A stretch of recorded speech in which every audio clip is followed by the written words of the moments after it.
Hey everyone, welcome back to the channel. Today we are taking a closer look at the Samsung's latest clamshell foldable, the Galaxy Z Flip 7. This is the 7th generation of the Flip, and for the first time in a while, it feels like Samsung is making bold moves. We have got a bigger screen, a bigger battery, a better cover display, and a surprising chip change.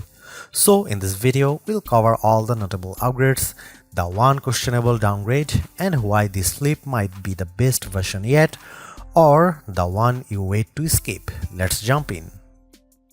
At first glance, the Flip 7 looks familiar, same overall vibe. But look a little closer and you will notice a key change. Everything is slightly bigger. Now, that might sound like a step back for a Flip. After all, this line has been popular because of how compact the pocketable it is. But hang on, it might be a smart trade-off. Samsung is essentially saying, let's give people a full flagship experience in a foldable body, and the new design does exactly that. Let's talk screen. The inner display has gone from 6.7 inches to 6.9 inches diagonally. It's subtle on paper, but in the hand it makes a big difference. Apps feel roomier, typing is easier, watching videos, doom scrolling TikTok, it feels more immersive. This also means the aspect ratio has shifted just a bit, so it feels slightly taller, which again helps when you are multitasking or browsing.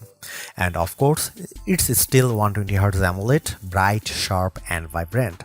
Samsung continues to lead the pack when it comes to foldable displays. So, where does the Flip 7 stand? If you are coming from Flip 5 or 6, the main differences are bigger screen, way more usable cover display, bigger battery, slightly better efficiency.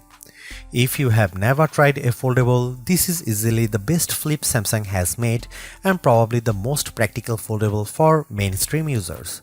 It gives you flagship power, flexible design and real everyday usability without feeling like a science project.